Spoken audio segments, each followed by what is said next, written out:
This episode of NSCTV is brought to you by the Ballarat Arms and Military Collective Society, Bushranging Order, Combined Firearms Council of South Australia, Geelong Firearm Courses, Geraldton Clay Target Club, Liberal Democrats, TSC Sport Australia, and Leonora Dulles AA.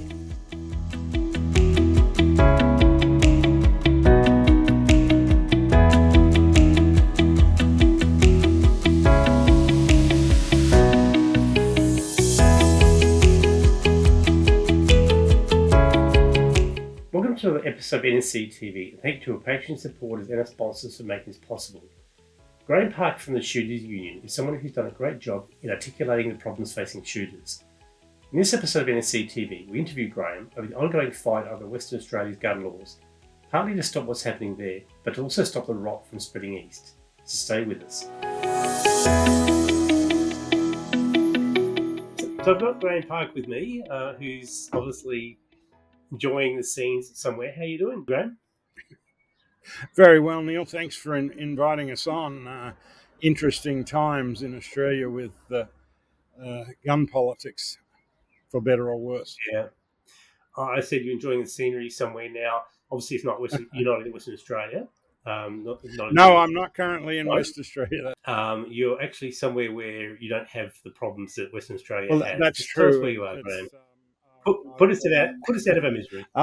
I'm in Switzerland, and I've actually been having a couple of meetings with some Swiss guys here on their laws, and there's some Australians that live here. In fact, one said to me he's got a lovely collection, and we were at a range, and he was talking about, we were going to go to a range, and then he was talking. I said, "What's the theme of your collection?" He said, "Anything I can't have in Australia." He said that gives him a huge variety. And I sort of chuckled, but without the silliness, I would suggest that they've probably got it nailed fairly well on a common sense approach to dealing with firearms management. They've been at it for a long time. They understand it, and they have reasonable controls on things. They have an enviable safety record.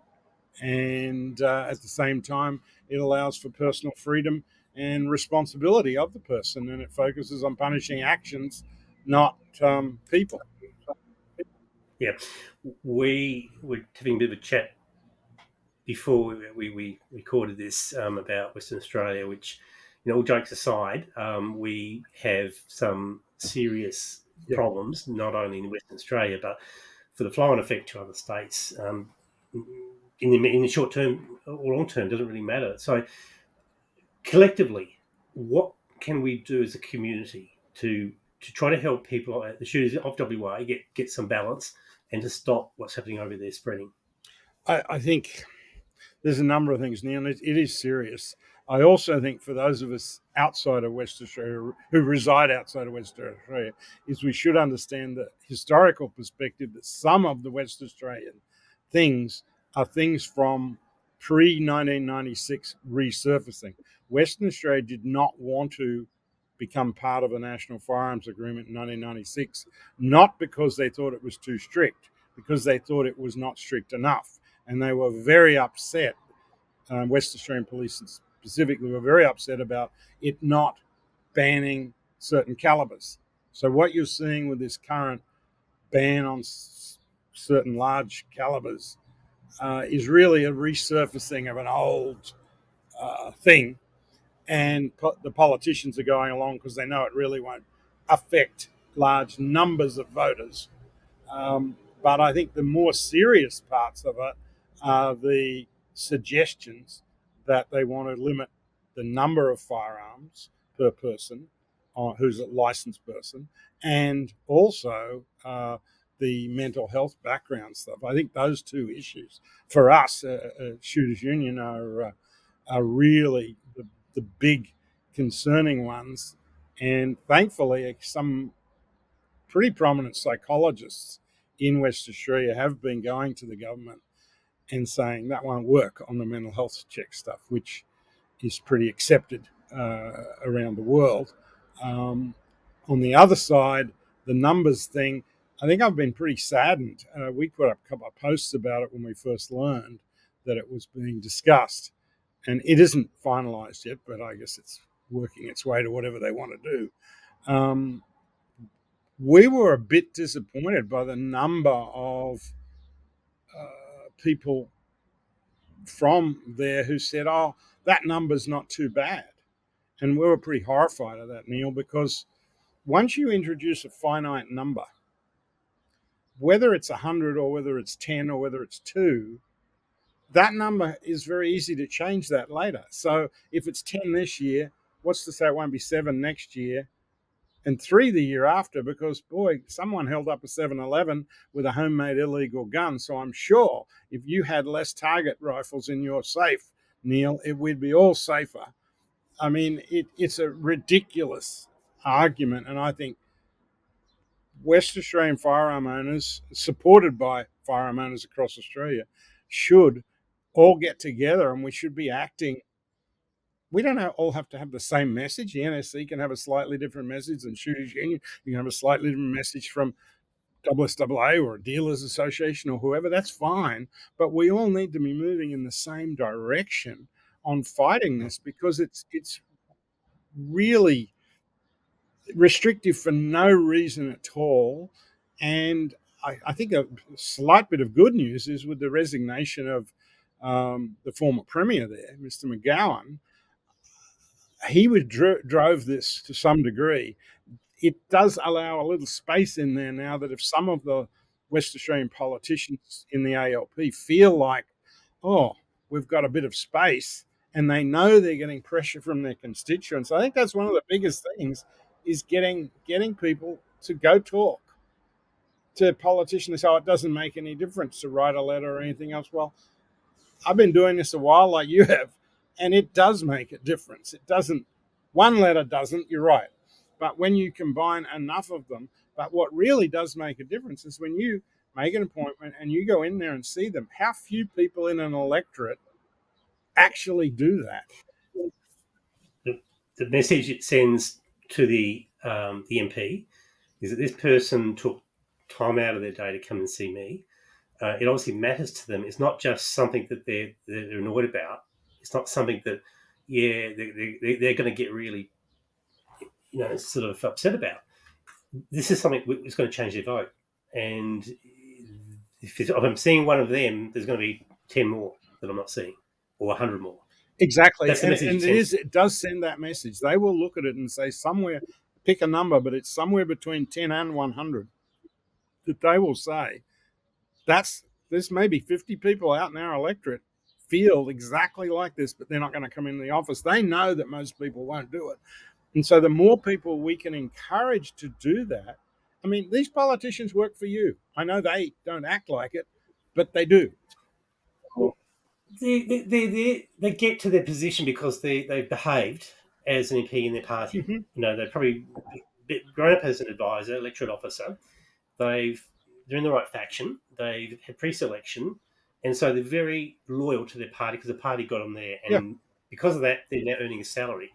But somewhere along the line, they're going to have to make a judgment call to say, actually, I'm running a risk here that I could lose my seat. I could lose my job.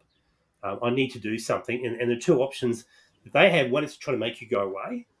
And if you're Graham Park, who's very annoyed, you're not going to go away. Yeah, You've actually right. made time to see. Yeah. And the other option is to say, look, we're going to have to try to change our view or do something because Graham's going to change his vote. That's true. That's how it works. If you look at West Australia right now, and Neil, you tend to be better on the ins and outs because you've actually worked inside politics in the past, probably more. But some of those seats, they say, oh, they have all the seats in the state and you can't do anything. There's some truth to that, but it's not what it looks. Many of those seats they won in the last election, they just won. And those first-term politicians are very nervous about not getting that seat again, not getting that easy government money and that, chauffeur-driven car or whatever they get. Papalia's safe. I mean, his margin two-party prefers, I think, 80-something%. But there's equally a lot of other MPs at the other end of the spectrum who are holding the seat by 0.5%. 1%, Correct. which actually is not that many votes. No, You know, and and so many of those. If you think the party might next election in West Australia, ALP may get re-elected, but it really doesn't matter if you're the member for wherever and you're not re-elected. There's two things a politician is always interested in. One, being in government. They love that. But what they love more is getting elected, because it means a paycheck and all the pomp and privilege and everything that goes with it. So always understand it's not the monolithic party image that they present to us is not as monolithic as it's presented. all right. So I think the message from Switzerland is don't lose hope. Make a call, send an email, but if you can, make an appointment. Go, you know, if the MP's office is only just down the road, 5-minute, 10-minute drive, make the appointment, go and see them. Yeah. Or look, I if think that's pretty. you're part of local club activities, get your club, get together and say, hey, let's invite the local member down. Now, if the local member flips you off and won't come, then publicize the heck out of that. Your local paper may even print it. Local member refuses to. But if they come, be a gracious host. Show them, safety on the range. Let them have fun. Let them shoot a clay target, or, shoot a metallic silhouette, or whatever it is, something interesting at the range. And that doesn't a lot. They show up at the range and there's 30, 40 members there, and they're going, none of us like this. They go back to the office and go, I really don't want to. I know some of these guys. That was my plumber at the place, or that was my doctor at the range, and I'm going to irritate him. But they're human beings like us, Neil, and they don't like to be not liked. I mean, the nature of a politician is they want everyone to like them. So you can work with that. But that doesn't mean you can't be firm. Yeah. And I think you've shown that you can be firm and really getting together with all the groups in West Australia. And if all the groups start moving forward, I think we can hopefully moderate this, so there could actually be some potential positives in it for some shooters. Yeah. We can win battles, but you need to win the war. Which is true. Graham, Huck, thank you so much for your time. Appreciate it. Oh, you're more than welcome. Thank you. Have a good one. Well, I hope you enjoyed that episode of NSCTV. And as usual, Graham was able to cut through the political stuff to make some good points that every shooter needs to hear. So don't forget to make that appointment with your local MP, regardless of what state or territory you're in. Tell them that the future of the shooting sports matters to you and you won't stand for more restrictions. And if they're in any doubt about it, tell them they have to make the time to go to visit the local gun club and listen to what the members have to say. If you like this episode, make sure you subscribe to this channel and make sure your mates do so as well. We'll see you later.